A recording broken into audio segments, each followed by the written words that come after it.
5-5 for Xabi Alonso. How you doing, Hamisu? Welcome on board.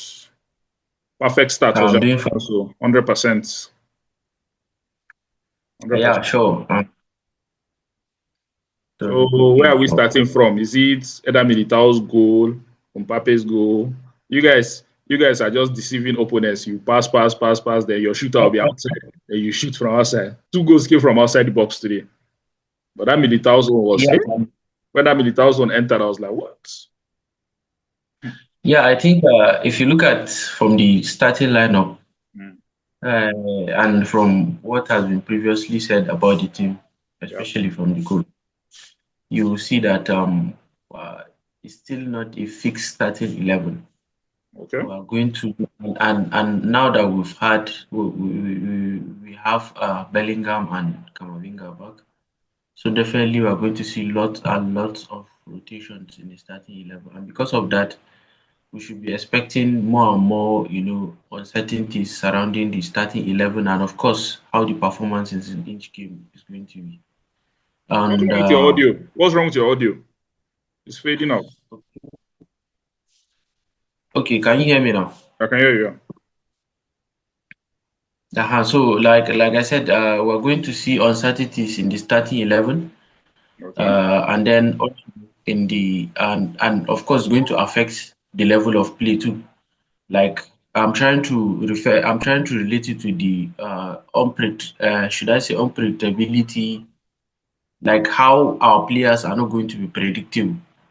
Okay. Just like the way we saw the first goal, everybody was probably, if before the goal, somebody's been asked that, okay, who is going to shoot between Valverde and Militao, then many people would have selected Valverde to be the one to make that shot. But Yeah. in the end, it was Militao that made the shot. So I think what Xabi Alonso is trying to do is he's trying to build his team around, some certain players and some certain kind of play where, yeah, the opponents are not going to directly predict what the next move is going to be, and then bam, they'll just come out of nowhere and just score. So, and I think that's what I think he's trying to do. And if you look at even the starting of today's game, you see that I think he started a 4-4-2 formation with Mbappe and Gonzalo up front. Yeah, that's So that's what I wanted to talk about next. Gonzalo, where did Gonzalo really play? And today it was really bad for him. I'll not lie to you. He didn't do anything today.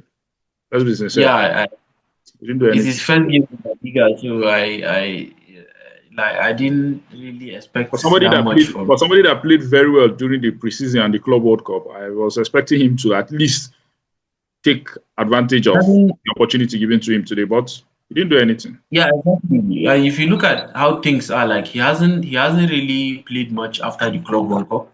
So I think probably that affected his continuity in the game, in match winning matches and all. So probably that was what affected his morale and all that.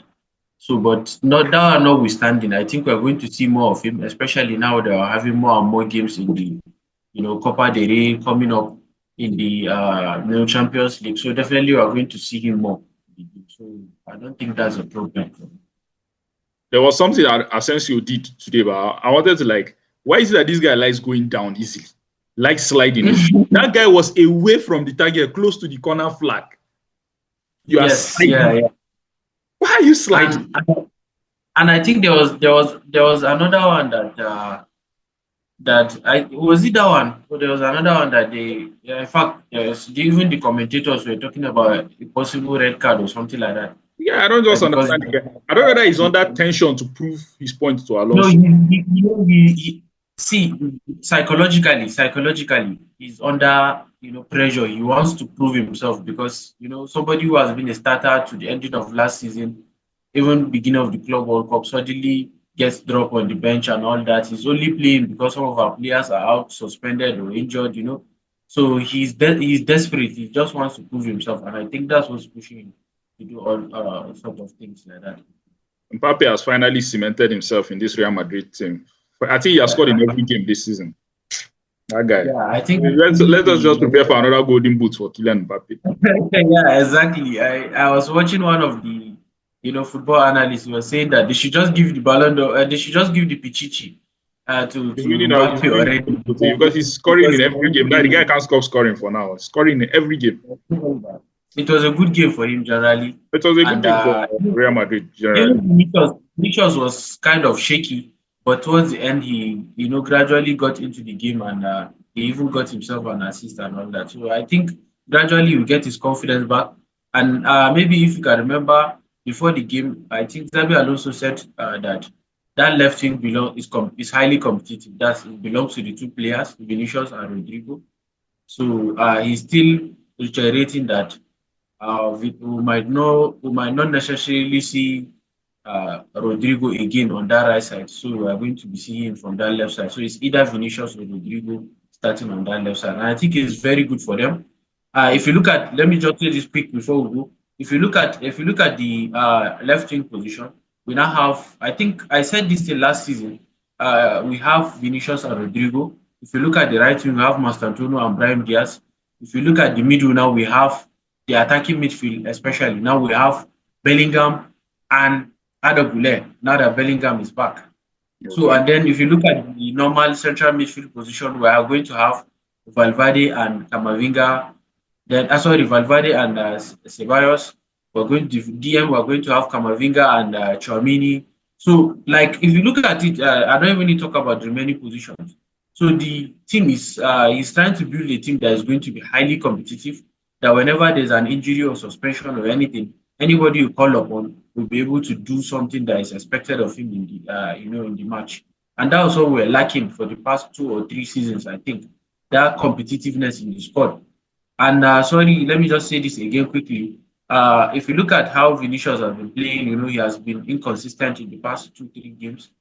Then, if it was last season, I'm not trying to throw shade at anybody. I'm just trying to compare. If it was last season or last 2 seasons, Vinicius would have gone out of form, come back, go out of form, come back, and you won't even notice because he'll be playing consistently, regardless of whether he's on form or not. But right now we have a coach that looks at players' form. He looks at them, who is on form, who deserves to start, who deserves to be on the bench and all that, and is giving them. And that psychologically will give them that competitiveness that they need, both personally and it's going to be good for the squad. All right, Hamisu, thank you very much for joining me. I'll see you next time. Yeah, thank you. Thank you very much.